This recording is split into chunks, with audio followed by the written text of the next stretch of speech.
Alors qu'un parent d'élève s'est étonné que son enfant n'ait pas été servi en viande à la cantine, la municipalité a rappelé que dans un principe de laïcité, il est obligatoire de servir toutes les composantes des menus, y compris la viande. Lorsque deux enfants se présentent et qu'on met de la viande à un et qu'on met pas de la viande à l'autre, ça s'appelle de la discrimination. Comment on reconnaît un enfant musulman d'un autre? Donc là voilà, hein, vous avez compris le sujet, c'est de servir tous les enfants sans distinction, donc y compris de la viande, qu'elle soit non halal, ou du porc. Et là déjà, première connerie, il parle de discrimination, il est con quoi, en fait c'est pas de la discrimination, quand c'est l'autre personne qui te dit qu'elle veut pas de viande. C'est la discrimination si toi le premier tu dis à la gueule ouais non toi j'ai pas envie de t'en mettre, je t'en mets pas. Là c'est pas du tout le cas. Enfin voilà, je reviendrai après dans la vidéo sur les différents arguments. Il l'explique pour des raisons budgétaires. Ah d'accord. Déjà ça, je trouve que c'est tout à fait louable. Voilà, pour qu'il puisse continuer à servir des repas décents à l'ensemble des élèves, il est obligé de faire certains choix. Il a fait le choix de ne pas faire des repas qui soient communautaires. Voilà. Et si tu commences à décider dans une école, dans une classe, tu auras toujours un juif, un musulman, un chrétien, un vegan, un diabétique. Donc l'excuse, c'est dire l'argent. Oh là là, oui, c'est trop cher de faire plusieurs menus et tout ça. Alors, absolument pas. Déjà, voilà, alors admettons, vous prenez une classe, une école où il y a 100 enfants. Vous faites 100 menus. 100 plats de riz, 100 plats de viande, 100 plats de dessert, 100 plats d'entrée, etc. Suivant le nombre d'enfants que vous savez qu'il est musulman, ou en tout cas qui ne mange pas de porc ou de viande, vous allez commander, par exemple, si vous savez qu'il y a 30 personnes de ces gens-là, vous allez commander 70 plats de viande basique, et 30 plats de repas dits végétariens. Et voilà, et ça coûte pas du tout plus cher, hein. Et en plus, j'imagine que s'il y a une différence de prix sur ces trucs-là, c'est justement avantageux, parce que la viande coûte toujours plus cher que des légumes, hein. L'excuse du prix est absolument débile. Alors moi qui suis une ayatollah de la laïcité, là je veux dire que c'est vraiment une décision qui est complètement débile, qui est absurde, qui est rétrograde et qui est stigmatisante. Et voilà, moi je fais la différence entre laïcité et laïcart. Et ça pour moi c'est un truc de laïcart complètement nul et complètement ridicule. Et en plus on a l'impression que c'est une sorte d'injonction et on force les enfants à manger de la viande. Là c'est tout à fait vrai ce qu'elle dit. Alors moi aussi, hein, le premier je suis à fond pour la laïcité. Mais à un moment donné, il y a la forme et puis il y a le fond, il y a ce qu'on a à l'intérieur du crâne, ce qui s'appelle un cerveau. Ceux qui sont à fond comme ça, c'est comme elle dit, des laïcards, mais donc sous-entendu, des xénophobes, islamophobes, ou tout ce que vous voulez. Parce qu'à un moment donné, faut arrêter les conneries. Pourtant, la mère lui a dit...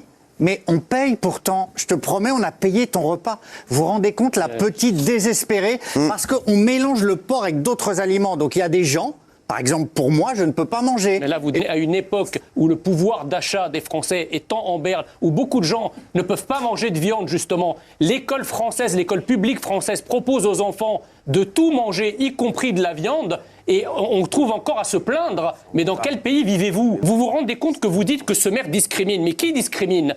Est-ce qu'on va demander aux élèves, à chacun des élèves, qui est musulman et qui ne l'est pas? Comment est-ce qu'on calcule le nombre de repas,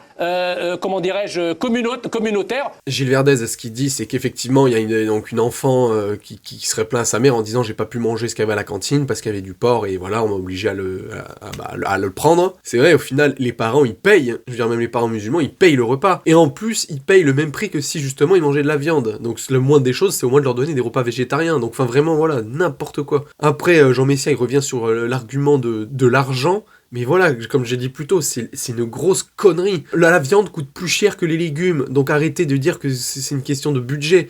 Et en plus, l'excuse la plus pourrie de dire oui, dans un monde où il y en a qui mangent pas de la viande à leur faim, etc. C'est insupportable. C'est comme quand on était enfant et qu'on nous disait oh, finis ce que t'as dans l'assiette, il y a des petits Africains qui meurent de faim. Putain, mais mets-le dans un colis et envoie-le en Afrique. Si on voulait, on pourrait régler la faim dans le monde avec tout ce qu'on produit. Donc faut arrêter ce discours de merde. Nous, si on a trop à manger et qu'en plus on n'en veut pas, c'est pas notre faute et on va pas se forcer à bouffer des trucs parce qu'on n'en veut pas et parce qu'il y a d'autres pays où ils meurent de faim. Enfin, c'est débile comme argument. Et puis en plus, si tu vas jusqu'au bout de son argument, il devrait dire merci aux musulmans. Toute la viande que vous commandez, elle est pas à commander, donc à acheter, par rapport à ces musulmans, et bien tout ce profit que vous faites, faites-le pour envoyer de la viande à des endroits où des gens qui en ont besoin. Voilà, comme ça règle les problèmes. Enfin voilà, il y a toujours des solutions, mais bien sûr, ils les trouvent jamais, ces gens-là. Enfin, il parle aussi du fait de oui, comment discriminer. Encore une fois, utiliser ce mot discrimination pour tout, c'est débile. Dire il y a 10 musulmans sur 100, c'est pas une discrimination. Discrimination, c'est quand tu pointes cette communauté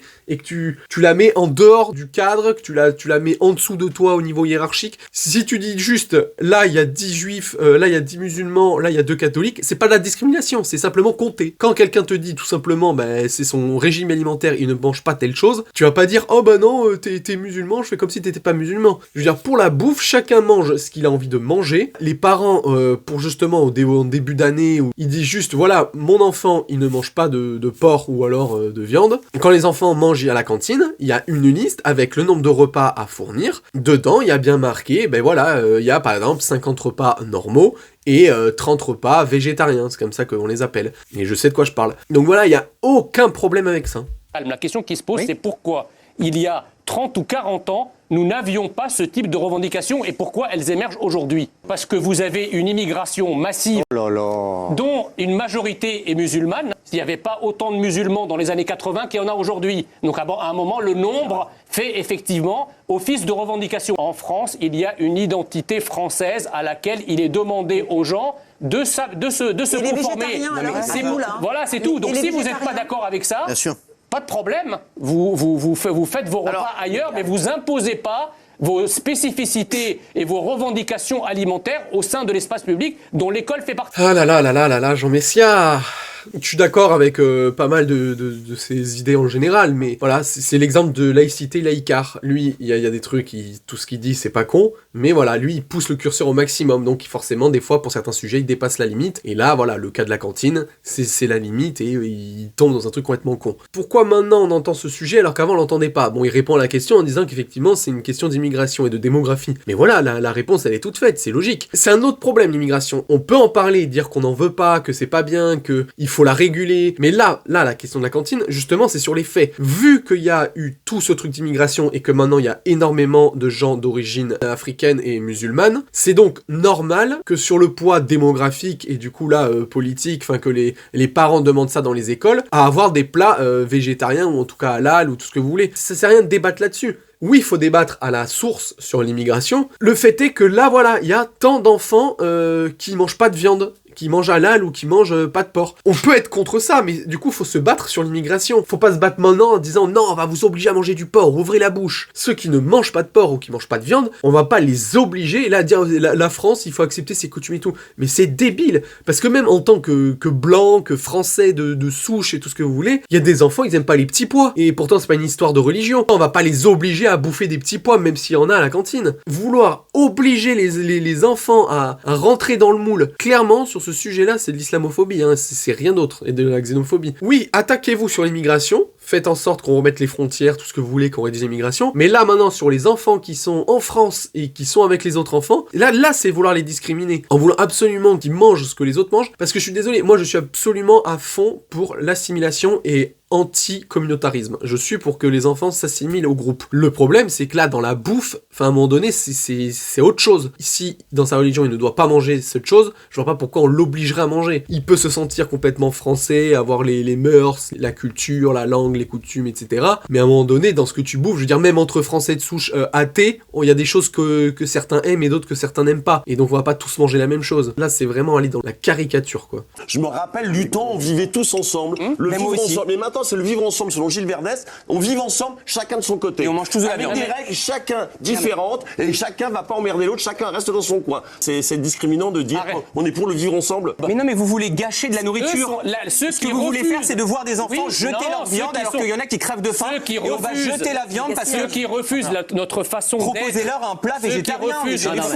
Donc toujours à côté de la plaque, là, les deux, Jean-Michel Maire et Jean Messia, à parler de discrimination, de oui, avant manger. Ben oui, avant, c'est normal que tout le monde mangeait pareil, vu qu'avant, il n'y avait pas d'immigration, il n'y avait que des chrétiens, blancs, occidentaux, tout ce que vous voulez. Donc c'est normal qu'il n'y avait pas de différence. Ces enfants-là ne mangent pas comme nous, donc ne faites pas chier, tout simplement. Et pour les repas, oui, il le dit très bien, Egomanos, c'est ce que je disais tout en début de vidéo, c'est qu'en fait, on va les obliger à mettre de la viande pour anti-discrimination, mais du coup, ces enfants, ils vont la jeter, sans y toucher, ils vont jeter la viande. Donc là, au niveau gaspillage, on est parfait. Donc après, il parle de, oui, au niveau économique et tout ça, on préfère mettre un repas unique. Mais en attendant, si tous ceux qui sont dans la team végétarien, ils jettent leur viande, au niveau gaspillage et économique, on n'y est pas du tout. Donc vraiment, c'est complètement con. Vraiment complètement con.